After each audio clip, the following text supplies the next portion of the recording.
এই মুহূর্তে দেশ জুড়ে বেড়েছে ডেঙ্গুর প্রকোপ। মুন্সিগঞ্জে ডেঙ্গু পরিস্থিতি জানাতে আমাদের সাথে যুক্ত হচ্ছেন আরেক সহকর্মী শুভ ঘোষ। আমরা যাচ্ছি তার কাছে। শুভ। RICL TMX, যুগের পর যুগ স্থাপনা থাকে মজবুত। ফারুক, মুন্সিগঞ্জের ডেঙ্গু পরিস্থিতির কথা যদি জানাই, সেক্ষেত্রে বলবো যে হাসপাতাল কর্তৃপক্ষ বলছে যে ডেঙ্গুর চাইতে সিজনাল ভাইরাস জ্বরে আক্রান্ত রোগীর সংখ্যা কিন্তু হাসপাতালে এই মুহূর্তে অনেক বেশি। বিশেষ করে মহিলা ওয়ার্ডে কিন্তু শয্যা সংকটে হাসপাতালের বারান্দাতেও ঠাঁই হচ্ছে অনেকের। তবে যারা আসলে সিজনাল ভাইরাস জ্বর নিয়ে আক্রান্ত হয়ে হাসপাতালে চিকিৎসা নিতে আসছেন, তাদের মধ্যে কিন্তু অনেকের ডেঙ্গু শনাক্ত হচ্ছে।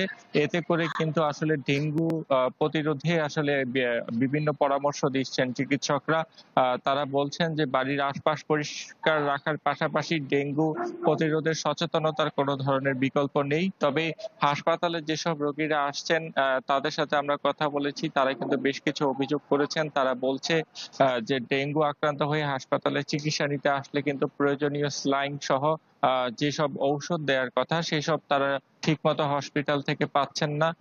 এটি একটি অভিযোগ তারা করেছেন। অন্য দিক থেকে ছুটির দিনে, বিশেষ করে শুক্র এবং শনিবার হাসপাতালে যারা আসছেন, বিশেষ করে শুক্রবার আসলে তারা চিকিৎসক সংকটে কোনো চিকিৎসককে দেখাতে পারছেন না। ফলে আসলে হাসপাতালে এসে শুধু তাদের ভর্তি হয়ে থাকতে হচ্ছে।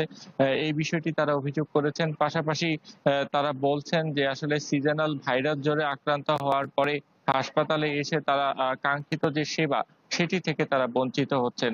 এমন সহ আরো বেশ কিছু অভিযোগ তারা করেছেন।